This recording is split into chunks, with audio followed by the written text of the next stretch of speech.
Welcome to Lesson 4.2 of your Dynamic Small Business Search course. In the previous lesson, we discussed briefly what keywords are and why to use them.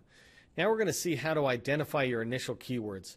Remember, after this lesson, we're going to further refine keywords 3 more times, so we don't need to hit perfection in this lesson.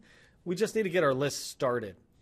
We're going to start out by listing out high-level keywords for SV MacPack, my company, and then build off of those with as many keywords as we can think of for this exercise. You want to make sure that you're putting in all the keywords that you can describe initially about your business to the contracting officials, if you were going to have the words you think that contracting officers will search on. NAICS codes are very broad, so you need to explain exactly what it is you can do for the buyer. And so this is more about the services or products, not so much about how many years you have in the business or that you provide top-notch service. Keywords are about your service and products. Think of the words that a person would be putting into Google search if they wanted to find your business. So let's go ahead and get looking at some of the ones I have for my own. I'm going to click here to the next slide. So the first thing, there's the company, right? And I'm just picking out a couple of keywords, the very high-level descriptions I was talking about. So communication and outreach is a way I want my company to be identified. Another key top-level one might be social media. So I'm picking those two initially, and I'm saying, okay, those are the two that would be going into maybe my 15-second pitch. So what are some of the next keywords I might use? So for communication and outreach, I began to brainstorm a little bit here, and you can see I put down user adoption. Engagement plan is kind of another way of saying user adoption. How do you get people engaged? Strategic outreach is another way I've seen it out there. And then certainly training and webinars. These are some keywords that if somebody's looking for communication outreach, they might type in webinars because they're thinking to themselves, that's how communication and outreach is done. So then I move on to social media, and I'm trying to think of some words there. And here it's a little more traditional, right? I think of the typical social media platforms like LinkedIn, Facebook, or Twitter.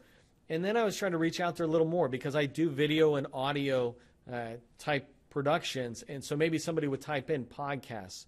And certainly I could have put video, but here I just put YouTube as an initial keyword that's in here.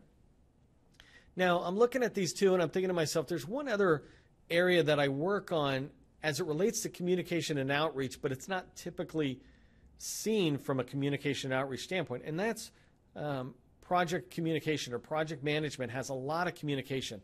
And so large programs or projects have a communication is instrumental in the success of the programs. You want to keep all the stakeholders involved.